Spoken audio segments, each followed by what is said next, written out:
Closed captioning of this program is made possible by the Fireman's Fund Foundation. Campaign finance reform on the ballot again in California. Proposition 32 would ban employee paycheck deductions for political purposes. After just 2 years on the job, San Jose Police Chief Chris Moore calls it quits amid a political firestorm over rising crime, a dwindling police force, and pension reform.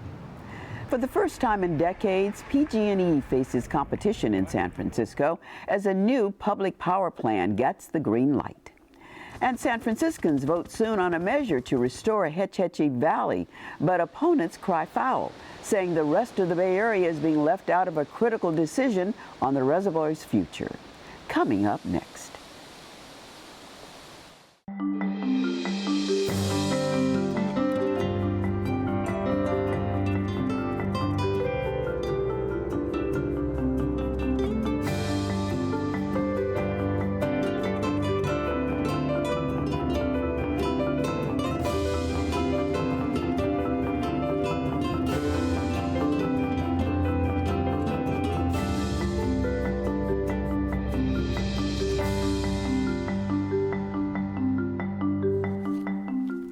Good evening, I'm Belva Davis, and welcome to This Week in Northern California.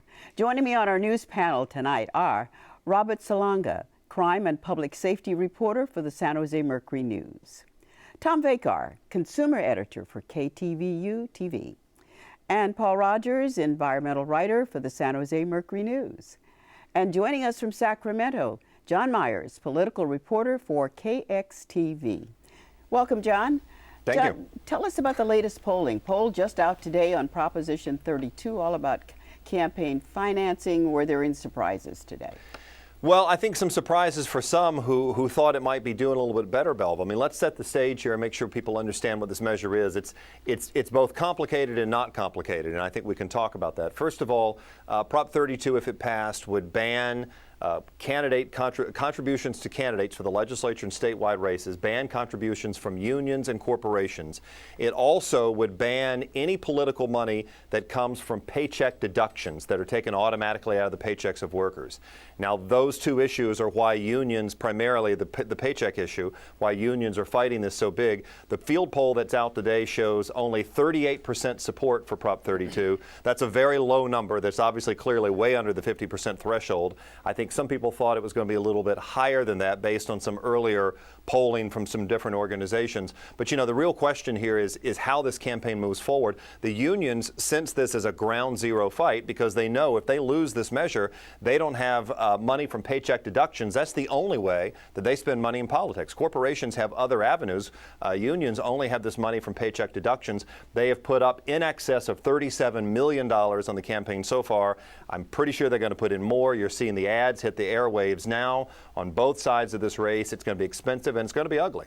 John, the ads seem a little confusing because the ads, the yes ads anyway, talk about, you know, all of these people, like corporations and so forth, giving money, and on the other hand, the unions are trying to present a different argument. Anyway, I find it quite confusing. Political ads confusing? Never. Yeah, I mean, yeah, you know, I think there's a lot of spin here. First of all, we should talk about that Yes on Prop 32 ad that's now airing in markets across the state. That is not from the Yes on 32 campaign. That is from a 501c4, one of these so-called super PACs that we're seeing in parts of the country that has come out of California with an organization that, as news reports have shown, has had ties to the Koch brothers, Charles and David Koch, ultra-conservative businessmen. They've put $4 million into that ad. It takes about $4 million now, believe it or not, for a statewide television buy for 1 week. And they've put that ad on the air. We don't know who the donors are. We might know who the donors are if they spend more than that. There's some complicated issues about federal and state campaign finance rules. But that Yes ad, right, talks all about how bad money is in politics. Of course, what it doesn't tell you is that Prop 32 won't take all the money out of politics. It'll just reroute how the money is spent, which is one of the issues voters will have to solve on November 6th. What's interesting on this, John, is how there are lots of big issues that neither side is talking about. I mean, you mentioned the Koch brothers. The Koch brothers control Georgia Pacific, one of the large corporations in California. They would be able to get their way more because they'd still be able to play money in Sacramento, but the unions in the Democratic side wouldn't. On the other hand, I understand but several other states have done this already, where people have not had to donate money to the unions for political purposes unless they wanted to, and union members are not donating very much money when they're given the choice. Yeah, and I think, the complexity there, Paul, is like we don't really know how the system would work if Prop 32 passes. And everybody, I think, there's a little bit of fear out there. I mean, we'll roll back the clock for a moment. We fought similar versions of this fight twice before. 1998, 2005, both had these paycheck protection, is what we used to call it. These initiatives on the ballot that so ostensibly were all about unions. This one is dressed up a little more, talks about corporation money and things like that. But there are other avenues out there that some people would say maybe unions could find the money, voluntary contributions. It would be a lot harder work. And as we've seen in some news reporting, some of the unions actually may fight this idea that the union members say, hey, I'd rather have that money back in my paycheck. I'm not necessarily sure that you're representing my interest by playing politics on a statewide scale. That's what I was wondering, is inside the unions themselves, is there a lot of infighting going on over this very issue? Because very often, sometimes you may support a concept, you may not support a candidate, and there you are supporting a candidate that you might not want to actually vote for. From what I can tell so far, the union leadership, I think, Tom, is pretty resolute against Prop 32 because, I mean, they see the status quo. I think if you had a rank and file undercurrent there, the question is, can you have some of that discord change the strategy in 6 weeks? I mean, the single largest donor to the No on 32 campaign so far is the California Teachers Association. The single largest, most powerful interest group, I would argue, here in Sacramento at the state capitol in California politics.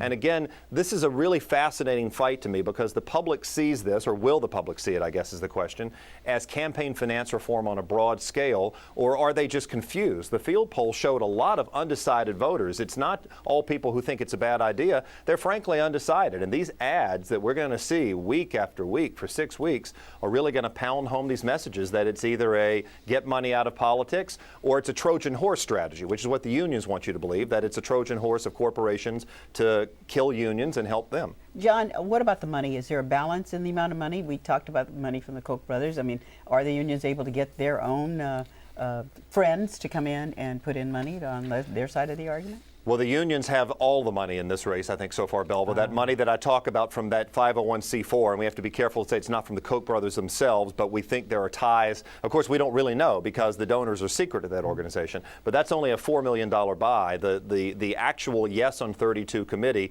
doesn't have a lot of money at all. So this is a lopsided fight where the unions have a lot more money, but I will tell you that what the unions and other people who are against Prop 32 fear is that more 501c4s, more of these so-called secret super PACs could come in and spend money. And let me see if I can explain this in about 15 seconds. Essentially, the state campaign finance rules say that a 501c4 doesn't have to disclose its donors if it only comes in once and spends money one time. The first bite at the apple rule is what they call it. Well, nothing is to stop multiple 501c4s, different entities, from coming in and each giving $4 million 1 week after the other. No one would ever know the donors, and that would keep the television ads on the air all the way through Election Day. That's what the unions fear, and I think that's why they've put $38 million almost in the bank. All right, that's why campaign finance initiatives and propositions have such a difficult time. Indeed, indeed. Okay, well, San Jose is a city having a difficult time right now, having a difficult time having just lost its police chief for some of the reasons we hear from other urban centers. So, Robert, explain to me what happened, why there was a surprise in having the police chief of San Jose leave his job. Well, the situation hasn't changed much. The San Jose Police Department is in a state of turmoil in the sense that it has a demoralized police force that's been hit pretty hard with layoffs and cutbacks. A lot of police officers are resigning and heading to greener pastures where they have more stable fiscal situations.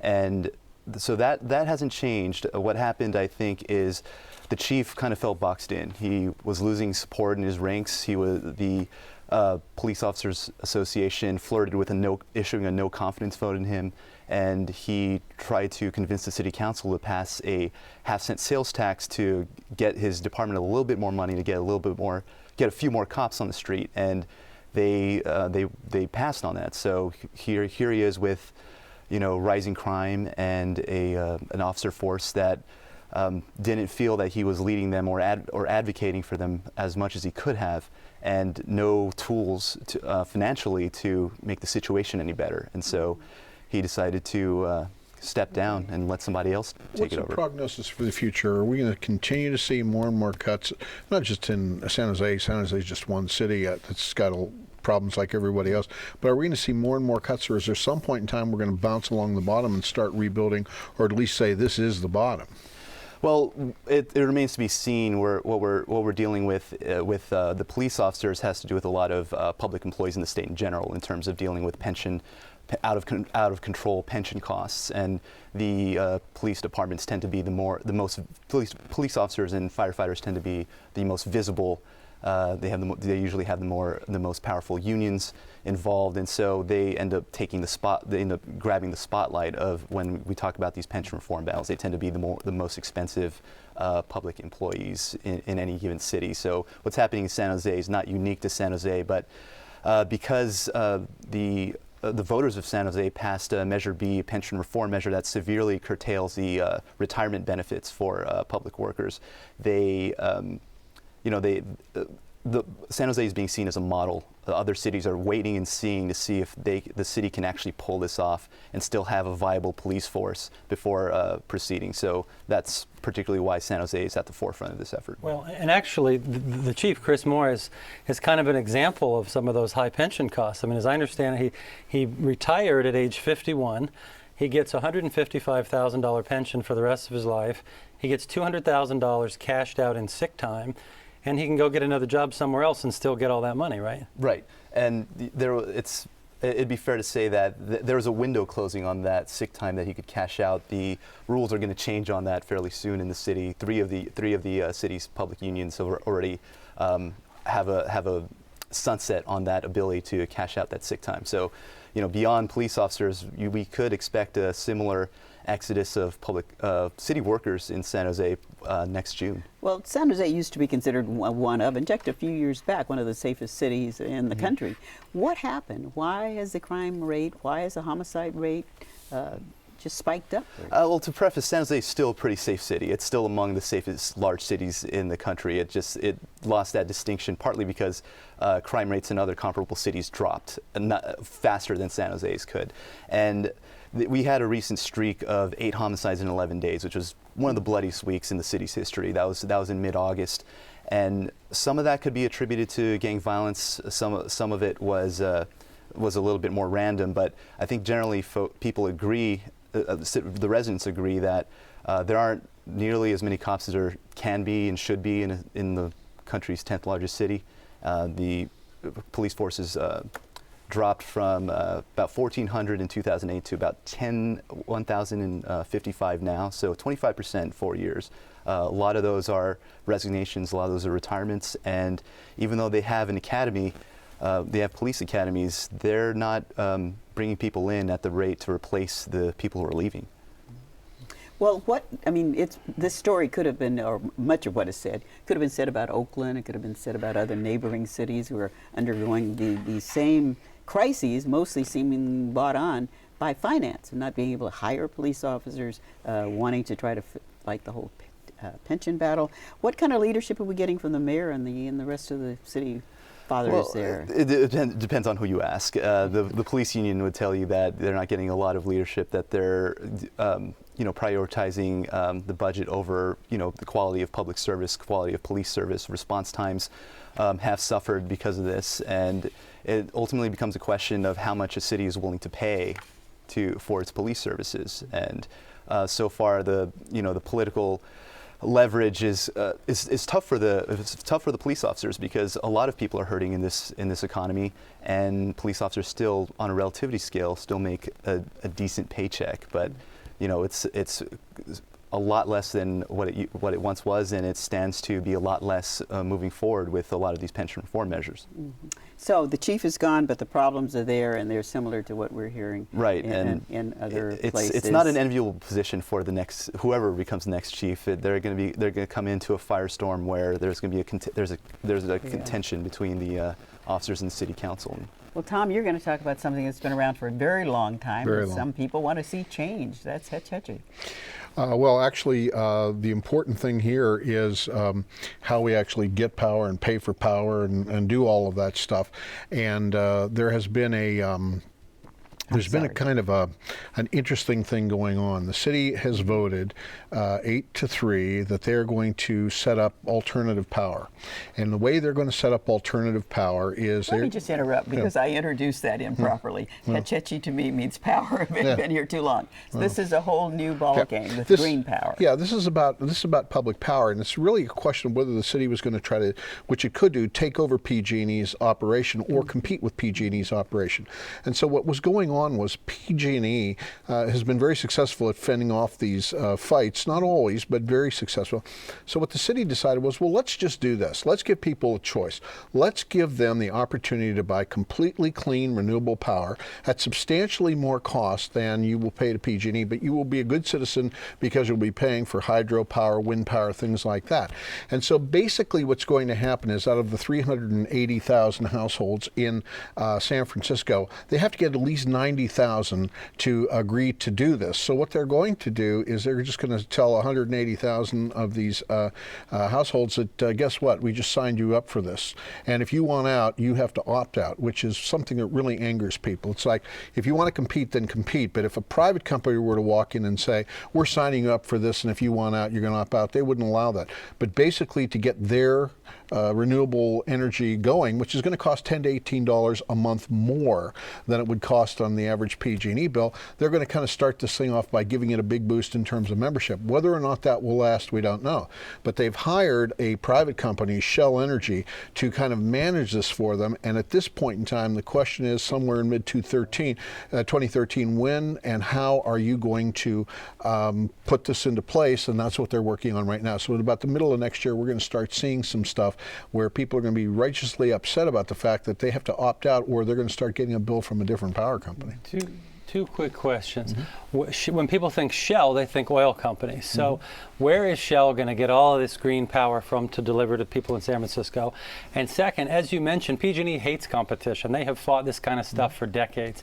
Do you think that once San Francisco takes the plunge and competes with PG&E, that other cities around the state will follow suit? There's always that chance. Now, the program is much farther along in Marin County where they're doing it right now, but a lot of the anger in Marin County is, why do I have to opt out? Why don't you just say, this is what you're going to have to do if you want to do it, and we'll compete? Because I think they know that nobody will sign up. There are not going to be a lot of people willing to pay a lot of extra money as much as they might talk about it, and the same is probably true in San Francisco. So what they're trying to do is they're trying to get people to kind of force themselves into this and just accept it.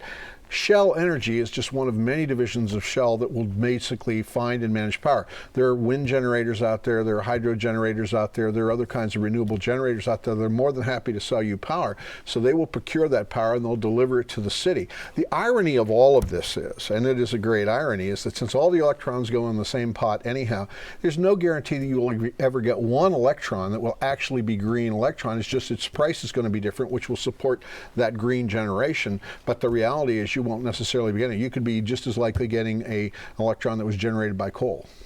So, bottom line to all this is the Board of Supervisors have passed this.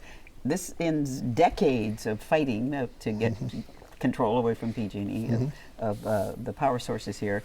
Where does that leave San Francisco? What do the 90,000 or so citizens that they have to make this work do if they don't want to be? Well, if the way it's going to work is they're going to sign you up, and if you don't want to pay the extra money, you're going to write them or get on the internet, or you're going to call them, do whatever you have to do, and you're going to say, I don't want to do this. If they don't get 90,000 customers, they can't break even, and they even have a reserve of $13 million for losses in case there are losses, plus they signed a $20 million contract with Shell Energy.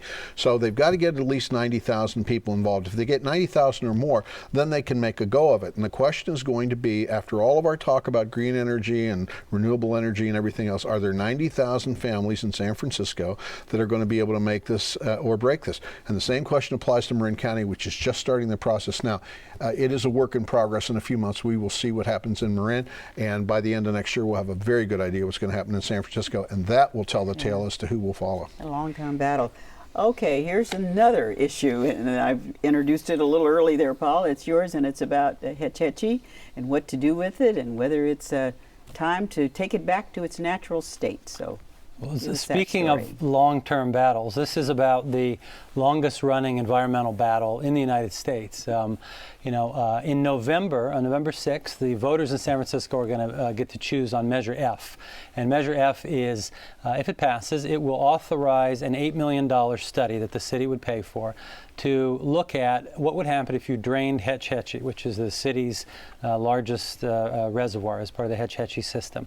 And as people who know their California history know, Hetch Hetchy is a valley in Yosemite National Park. It's very similar to Yosemite Valley. There are beautiful paintings. We saw the Bierstadt painting at the beginning of the show, photographs, and basically after the 1906 earthquake, when San Francisco burned, the city wanted a more reliable water supply. So it bugged and pestered the federal government to build a new reservoir in the national park. And finally, after 7 years of fighting, it won approval under something called the Raker Act. And the Sierra Club fought it bitterly. John Muir, the founder of the Sierra Club, died after losing this battle shortly afterward. And so the Sierra Club and other environmental groups ever since have wanted to drain this reservoir. So this vote would not drain the reservoir if it passes, and I think it's going to be close. What it would do is do this study, and then 4 years from now, in 2016, San Francisco voters would get to decide whether to actually vote to put it in place and drain the reservoir. Now, the two sides on this are fighting bitterly. The yes side includes a lot of top environmentalists, Harrison Ford, people like that who really want to return this glorious place to its natural state. The no side includes Dianne Feinstein, Barbara Boxer, all the big Silicon Valley businesses, Mayor Ed Lee. They say California's water supply is too precarious. When you have a good one like this, don't mess with it. And there's also the amount of money invested on the Clean Water Project, all kinds of other things going on that involves improvements and to Hetch Hetchy. Well, that's actually a really good point, that this system is very old, and it's a marvel of engineering. I mean, basically, it takes water from the Sierras, it comes downhill with no pumps, gravity-fed 150 miles into the Bay Area, serves 2.4 million people, not just city of San Francisco. Only a third of the customers live in the city of San Francisco. The rest of them live down the peninsula, the South Bay, and southern Alameda County. But this was a pretty rickety old system. It hadn't been fixed up much since the 20s or 30s, and voters a decade ago approved $4 or $5 billion in bonds, and that work is probably 2/3 to 3/4 finished now. The San Francisco PUC is building a tunnel under the bay right now to put a big pipe through so that in an earthquake it doesn't break. They're building a new dam at Calaveras Reservoir in Santa Clara County and on the Alameda border. So there's a lot of hardening of the water system here. But this is a great political fight, and the whole country, environmentalists, are watching this vote. How could you possibly replace all that water if our position is so precarious? How could you replace that? I mean, is that even in the cards? Well, that's the question. The people for this say you could. It's 360,000 acre-feet. That's a lot of water.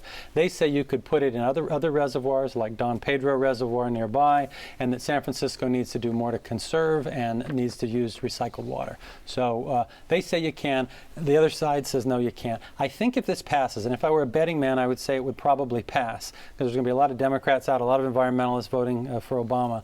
I think if it passes, you'll see acts in Washington and Sacramento to block any draining of the reservoir without a vote of all 2.4 million customers, because people will make the argument your water bills are going to go up for this and you should have a vote. Okay, long-term fights going on with both of these stories. But this morning, a sight never before seen in the Bay Area.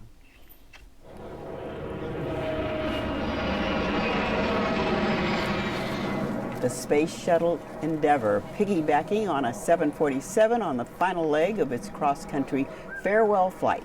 Thousands of people turned out to see the shuttle fly over the Bay Area. So, Paul, why was this event so significant other than those absolutely gorgeous photographs? Yeah, I mean, just pause a minute and look at that glorious image there. Those two iconic objects are some of the most spectacular examples of American ingenuity and American engineering. One from 2 generations ago, one from this generation. And the two of them together, you will never see that again in anyone's lifetime. It's never happened in anyone's lifetime. In the 30 years of the Space Shuttle program, today was the one and only day that the Space Shuttle would ever fly over the Bay Area. And it was heading back to its final resting place, museum, the California Science Museum in Los Angeles. It went over the Monterey Aquarium. It went over the state capitol. It did all sorts of really cool things today. And it was a grand farewell to this this amazing object, which was built with a lot of Bay Area ingenuity. You know, the scientists at NASA Ames worked on the heat shields, and it's an amazing piece of equipment. But it's important to note that its huge legacy is in orbit today, and that's the space station. Absolutely, absolutely.